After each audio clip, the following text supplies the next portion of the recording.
기도하옵나이다. 아멘. 우리 그동안 우리는 이 땅에서의 주님의 생활에 대한 어떻게 그분이 태어나셨고 어떠한 인생 또 그분의 사역에서 주된 내용인 그분의 기도 생활에 대한 말씀을 쭉 나눴습니다. 특별히 기도 생활 마지막 부분에 대한 어떠한 결론이 있죠. 특별히 우리 주님은 십자가상에서 3번을 이렇게 기도하시죠. 그래서 그 기도에 대한 말씀을 어제 다시 한번 나눴습니다. 누가복음 23장 34절에 첫 번째는 어제 말씀했지만 다시 한번 읽어보니까 이에 예수께서 이르시되 아버지 저들을 사하여 주옵소서 자기들이 하는 것을 알지 못함이니이다 하시더라. 이렇게 주님께서 기도를 하십니다. 특별히 반대자들을 핍박하는 자들을 향해서 주님께서 아주 기도를 하십니다. 이렇게 기도하는 주된 이유 중에 하나가 이러한 기도가 실제로 이사야 예언에 기록되어 있다. 이사야 말씀에 예언되어 있기 때문에 그 예언의 성취를 위해서라도 기본적으로 이러한 기도가 있었다. 그뿐만 아니라 주님은 우리에게 계속 기도를 가르치셨죠. 기도의 본을 보이셨기 때문에 그분의 기도의 가르침 그대로 그분은 행하시는 분입니다. 그래서 어떻게 가르쳤냐면 마태복음 5장 44절에 나는 너희에게 이르노니 너희 원수를 사랑하며 너희 박해하는 자를 위하여 기도하라. 원수를 사랑하고 우리를 박해 핍박하는 자들을 위해서 기도하라. 우리 주님을 반대하고 핍박하고 못 박는 그들을 향해서 우리 주님이 기도하는 그런 가르침도 있었고 또 우리 주님은 그런 용서의 영으로 충만하신 분입니다. 그래서 우리는 어쩌든지 용서하는 그런 마음을 가져야 된다. 주님이 특별히 우리에게 주기도문을 가르칠 때 우리가 6장 12절에 마태복음 보니까 우리가 우리에게 죄 지은 자를 사하여 준 것 같이 우리 죄를 사하여 주시옵고 이러한 말씀처럼 주님은 바로 항상 반대자들을 위해서 기도하는 것을 우리에게 본으로 가르치신 줄 믿습니다. 늘 기도할 때 우리들도 우리에게 어려움을 줬던 큰 상처를 줬던 그런 분들을 마음에 알지 못하게 이게 남아있을 수 있죠. 또 가까운 사람일수록 더 상처를 많이 받죠. 아예게 멀리 떨어져 있으면 관계가 별로 없으면 혹시 상처를 줘도 별로 만나질 않으니까 잃어버리지 그러나 늘 가까운 부부나 가족이나 또 가까운 친척들 동료 특히 같이 봉사하는 사람들끼리 이렇게 상처와 어려움이 있을 때 항상 이러한 주님의 기도의 가르침을 붙잡을 필요가 있는 줄 믿습니다. 주님이 이렇게 할 수 있었던 것은 그분 이러한 기도를 할 때 그분은 인성 안에서 사람 안에서 이런 기도를 하십니다. 그런데 우리는 사람이지만 연약하기 때문에 바로 우리에게는 바로 신성, 영원한 성령의 도우심이 필요하다. 항상 영원한 성령으로 붙잡혀야 우리가 이러한 기도를 해낼 수 있는 줄 믿습니다. 우리 히브리서 9장 14절이죠. 하물며 영원하신 성령으로 말미암아 흠없는 자기를 하나님께 드리신 그리스도의 피가 이렇게 말씀하는 것처럼 바로 영원하신 성령으로 말미암아 주님은 흠없는 자기 자신을 하나님께 드렸다는 거예요. 바로 어찌하든지 우리도 영원한 그 성령의 능력을 힘입어서 기도하고 용서할 수 있는 그런 마음을 가져야 될 것입니다. 두 번째 십자가에서 주님의 기도는 이 27장 마태복음 46절이죠. 제9시쯤에 예수께서 크게 소리질러 이르시되 엘리 엘리 라바 사박다니 하시니 이는 곧 나의 하나님 나의 하나님 어찌하여 나를 버리셨나이까 하는 뜻이다. 그래서 주님이 이렇게 부르짖음도 하나의 기도지요. 탄식의 기도지. 나의 하나님 어찌하여 나를 버리셨나이까. 우리 주님은 항상 제자들에게 아버지는 나와 함께한다. 항상 주님은 아버지가 내 안에 있고 내가 아버지 안에 있다. 내가 하는 것은 내 안에서 아버지가 행하는 것이다. 항상 아버지와 아들이 함께 한다고 늘 말씀하셨습니다. 근데 이 마지막 부분에 보서 하나님 나를 어찌하여 이렇게 분리되고 떠난 것을 이렇게 느끼고 어떻게 이럴 수가 있는가. 실제로 우리 주님께서 제가 어제도 말씀드렸죠. 아침 9시부터 지금 시간으로 오후 3시까지 6시간의 십자가에 달리셨습니다. 그래서 아침 9시부터 12시까지는 사람들에게 버림받고 핍박받고 조롱받는. 그러나 12시부터는 이제 하늘이 어두워지면서 이제 하나님께서 인류의 우리의 모든 죄를 그분에게 덧입히셨죠. 그래서 그 모든 인류의 모든 죄가 그분에게 가중됐고 그분에게 입혀졌기 때문에 이제 하나님은 의로우시기 때문에 죄를 볼 수가 없는 겁니다. 하나님은 죄를 심판하시는 분이죠. 이제 인류의 모든 죄가 그분에게 임하셨기 때문에 덮여졌기 때문에 하나님은 이제 그를 심판할 수밖에 없습니다. 그래서 이 오후 12시부터 3시까지 이제 하나님의 심판이 그에게 임하는 것입니다. 그분은 원래 죄를 알지도 못하고 죄를 짓지 않으시는 죄와 상관이 없으신 분이었는데 바로 우리의 죄를 다 짊어지셨기 때문에 이제 바로 하나님이 우리를 대신해서 그분을 심판하는데 그 심판이 얼마나 무섭고 두렵고 떨리는지 우리 주님께서 너무 고통스러우니까 하나님이여 어찌하여 나를 버리십니까? 이렇게 고백하는 바로 이것도 역시 그분의 인성 안에서 인성은 이러한 연약함을 인성 안에서 하나님께 부르짖는 그런 기도가 우리 가운데 함께한 줄 믿습니다. 그래서 우리가 은혜를 입었고 우리 모두가 제사함 받게 된 줄 믿습니다. 특별히 그냥 공감 복음이라 그러죠. 관점이 같은 입장에서 기록했다. 그래서 공감 복음은 우리가 마태복음, 마가복음, 누가복음은 같은 방향에서 봤습니다. 그러나 우리가 알다시피 요한복음은 관점이 다르죠. 요한복음은 바로 우리 그리스도가 하나님의 아들, 즉 하나님의 관점에서 기록이 되어 있어요. 그래서 처음부터 시작이 뭐예요? 태초에 말씀이 계신다. 말씀이 하나님과 함께 하셨으니 그 말씀이 곧 하나님이시죠. 그러니까 요한복음 같은 경우에서 기도는 아주 신성한 기도입니다.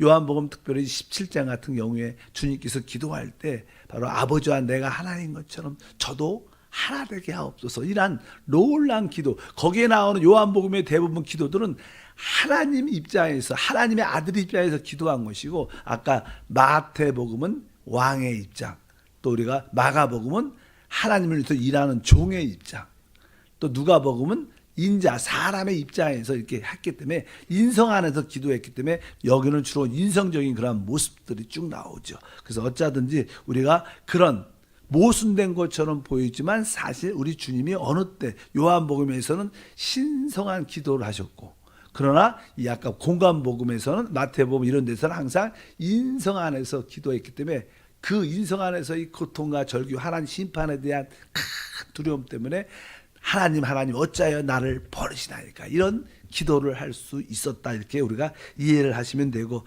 마지막 세 번째냐는 기도는 누가복음 23장 46절에 기록되어 있습니다.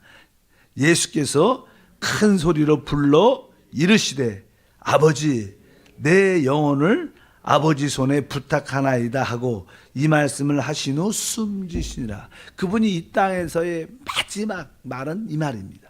마지막 기도는 여기 보니까 아버지여 내 영을 아버지 손에 부탁하나이다. 여기서 알 수 있는 것은 주님은 그 인성 안에서 사람으로 오셔서 그 사람으로 이 땅에 사실 때 끝까지 마지막까지 아버지를 의뢰했다는 거예요. 우리 신앙이 그게 믿음이죠. 우리는 부분적으로 하나님을 의지하고 의뢰하죠. 그러나 우리 주님은 처음부터 끝까지 그 인성 안에서는 아버지를 절대 죽을 때 그때까지도 내 영을 아버지께 의뢰합니다. 아주 끝까지 주님을 붙잡는 하나님을 붙잡는 그런 모습을 우리가 배울 필요가 있다. 어차피 우리는 다 인성을 가지고 있습니다. 한편적으로 우리도 거듭난 영 안에 하나님의 신성을 가지고 있지만 우리가 인성 안에서 살기 때문에 어쩌든 내 인성의 연약함을 붙잡고 나는 끝까지 내 생명이 끝날 날까지 난 주님을 끝까지 신뢰하고 의뢰하겠다. 이렇게 마지막에 아버지 내 영혼을 아버지에게 맡깁니다. 그리고 운명하시는 그런 이야기를 통해서 우리 주님은 인생 끝까지 주님만을 하나님의 아버지를 붙잡았다는 것을 우리가 알 수 있습니다. 이것이 바로 우리의 기도 생활의 모습인 줄 믿습니다. 우리들도 이러한 의미에서 여러분들이 기도한다는 것은 내가 하나님 편에 서 있다. 이것을 사단에게 간증하는 것이고, 또 내가 기도하는 것은 나는 끝까지 하나님만을 신뢰하고 의뢰합니다. 이런 것을 고백하는 줄 믿습니다. 어쩌든지 우리는 주님이 이 땅에서의 기도의 사람이셨고 그분의 모든 일들은 기도를 통해서 이루어졌다는 것입니다. 왜? 그분이 진짜 이 땅에서 그냥 하나님으로만 살았다면 기도할 필요가 없죠. 그러나 그분은 이 땅에 사람으로 오셨기 때문에, 사람으로서 모든 것이 이루어졌기 때문에 바로 제자를 세울 때도 밤이 새도록 기도하시고, 또 종종 보면 주님이 이 바다를 건너실 때도 이미 기도를 하시고 내려오셔도 걸으신 거예요. 그냥 뭐 내가 한번 걸어볼까 이렇게 걸은 게 아닙니다. 항상 그분도 믿음을 사용하셨고 그분도 기도를 하셔서 모든 것을 행하신 줄 믿습니다. 우리는 신앙생활에서 이것을 꼭 본받아야 됩니다. 그분은 하나님이니까 그런 기적도 행하고, 하나님이니까 바다도 걷고, 하나님이니까 놀란 일들이 일어나지, 그렇지 않습니다. 그분은 사람으로서 이 땅에 오셨고 그분도 믿음을 사용해서 모든 걸 행하셨고, 그 믿음을 사용해서 그분도 끊임없이 기도하셨어요. 그것이 우리 인생하면서 우리의 삶인 줄 믿습니다. 우리도 거듭난 영 안에 이제 하나님을 모시고 있지만 그 하나님이 우리 안에 계십니다. 그래도 우리가 기도할 때 그분이 생명의 성령의 법으로 역사하신다. 우리가 기도하지 않으면 그분도 가만히 계십니다. 그러나 우리가 기도할 때 우리 안에 있는 그 그리스도가 우리 가운데 역사하사 놀란 모든 사망과 죄에서 우리를 해방할 줄 믿습니다. 이래서 이렇게 우리가 이러한 내용으로 이제 주님의 이 땅에서의 생활, 하나님이자 사람으로서의 생활이 어떠한 모습인가를 공부를 쭉 했습니다. 이러한 말씀을 통해서 다시 우리가 도전받아야 될 줄 믿습니다. 주님도 그런 기도 생활했는데 나도 이러한 기도 생활에 적셔져서 진짜 주님을 뜻을 이루는 그러한 통로가 되야겠다. 이러한 결단을 하길 바랍니다. 이제 이것이 끝나고 무엇을 할까? 이제 우리는 하나님을 믿지요. 하나님을 믿는다는 것은 우리가 그 하나님의 다양함을 우리가 누린다는 것이 표현되어 있습니다. 하나님을 왜 믿느냐? 하나님을 우리가 누리기 위한 것이다. 그래서 어떻게 하나님을 누리는가? 사실 그것은 간단하죠. 하나님을 누린다는 것은 사실 우리가 어떻게 보면 기도하는 거. 여러분들이 사실 기도하는 것은 하나님을 누리는 겁니다.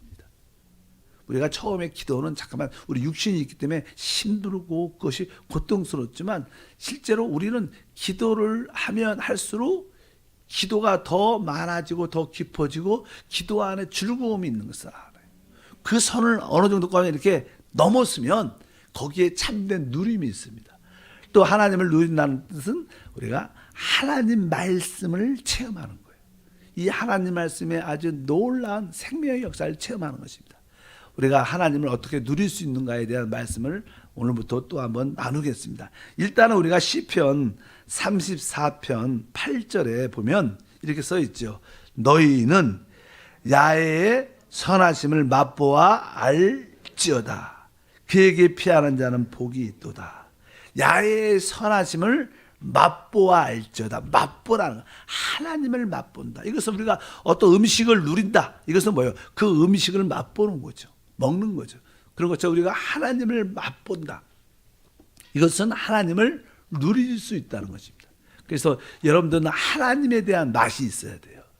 저도 그냥 하나님 말씀을 이렇게 전하죠. 하나님 말씀을 가르치기도 하고 우리가 찬양과 기도도 하는데 제 개인적으로 이렇게 한세 교회를 섬기면서 제 꿈은 성도들로 하여금 하나님 말씀을 맛보게 만드는 거예요.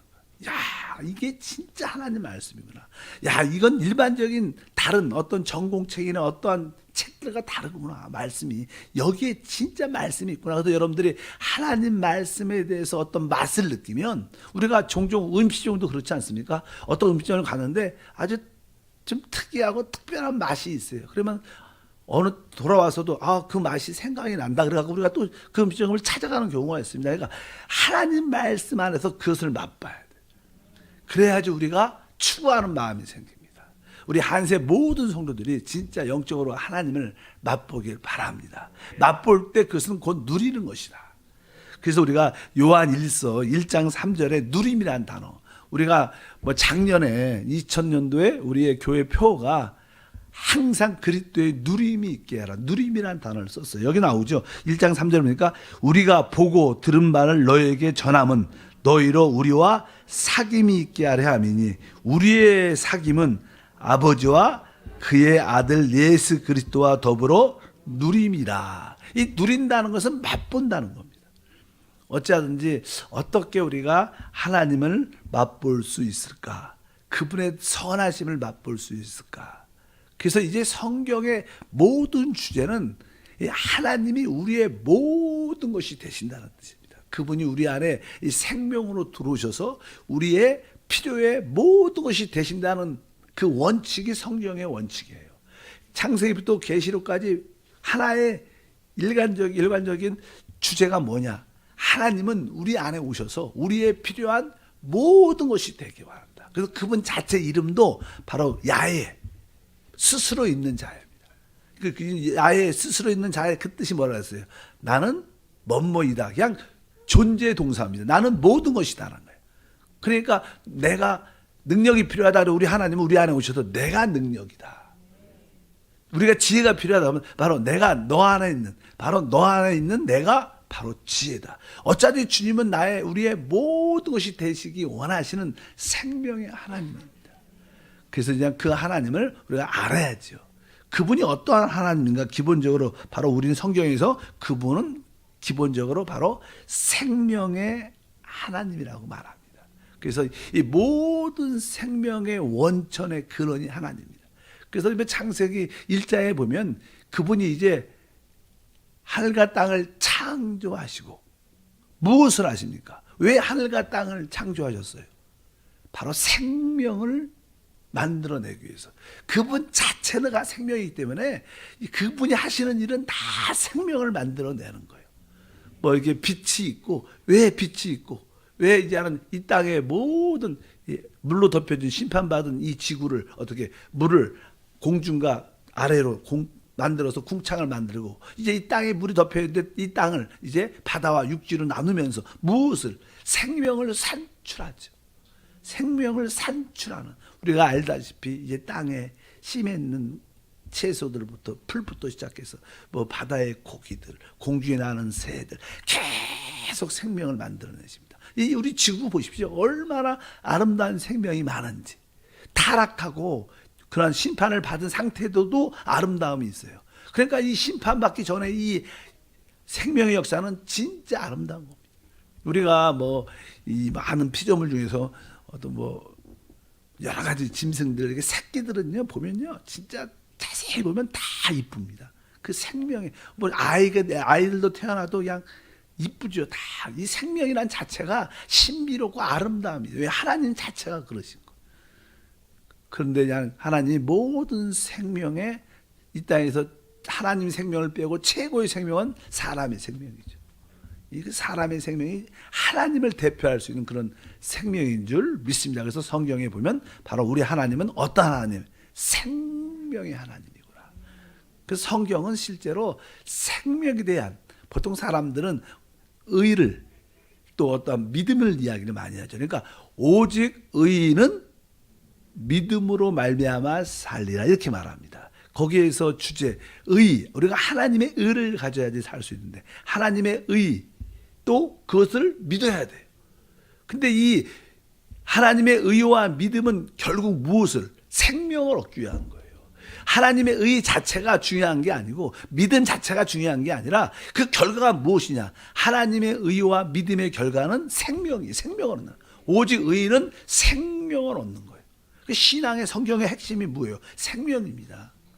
그래서 이 우리 하나님 자체가 생명의 하나님이고 우리가 그 생명을 이제 마음껏 누려야 됩니다. 그분은 영적인 우리의 생명도 되고 그분은 우리의 혼적인 생명도 되고 그분은 우리의 육신의 생명도 되십니다. 그래서 그분은 조회죠.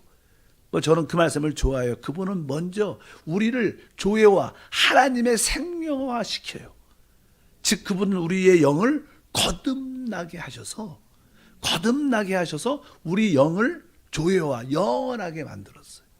그래서 영생이 있는 겁니다. 이제 계속 우리의 생각은 타락했지만 계속 우리가 영의 생각을 계속하는 거예요.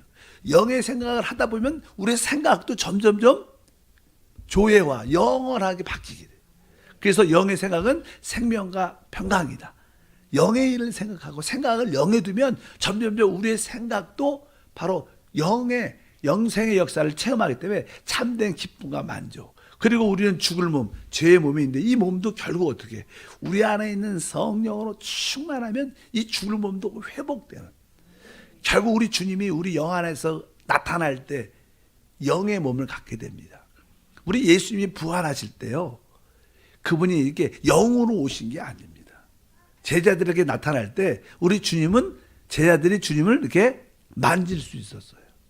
그리고 그분은 제자들과 함께 식사도 하셨어요. 그러니까 그분은 영 자체가 아니에요. 그 부활하신 다음에는 그분은 뭐예요? 바로 영의 몸을 가지신 거예요. 영의 몸. 영하고 영의 몸은 다른 겁니다. 보통 천사는 영이지만 그들은 이게 몸이 없죠.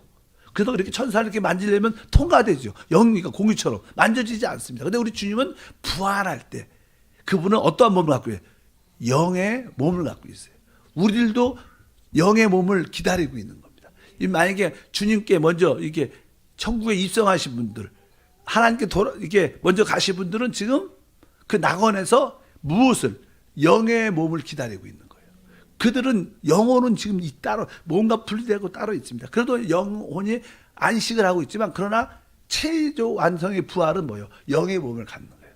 그럴 때 우리는 주님과 함께 앉기도 하고 누리기도 하고 먹기도 하고 즐거움이 있는 겁니다. 그래서 우리 주님이 우리를 생명의 하나님으로 생명화시키는구나. 어떤 생명? 하나님의 생명화시키는. 그래서 우리 온 존재는 완전히 하나님의 생명으로 채워질 것이다. 그것을 뭐라 그래요? 하나님의 아들이라 그래요. 그 하나님의 아들이 곧 뭐예요? 하나님이죠. 결국 우리를 그렇게 하나님은 만들어내는 놀라운 역사. 그래서 우리가 합당한 교회 생활을 통해서 여러분들이 하나님으로 충만한 생명을 갖기를 바랍니다. 그래서 그런 입장에서 하나님의 생명이시구나. 내가 이 생명의 하나님을 마음껏 누려야겠다. 내 영 안에서도 누리고 내 생각 안에서도 누리고 내 이 연약함 육신 안에서 내가 하나님의 생명을 누려야겠다. 그러면 우리에게 뭐예요? 진짜 영혼이 잘 되고 범사가 잘 되고 강건한 축복이 함께할 줄 믿습니다. 내일 이어서 하겠습니다. 하나님 아버지 감사합니다. 늘 새벽을 깨어 그 하나님을 마음껏 말씀으로 기도로 성령으로 누리기를 원합니다. 오늘도 뜨겁게 우리 깊은 곳으로 활짝 열어 기도하게 하시고 다시 한번 하나님의 그 임재와 하나님의 그 사랑과 하나님의 능력을 맛보아 알게 하옵소서. 주 예수 이름으로 기도함나이다. 아멘. 하늘의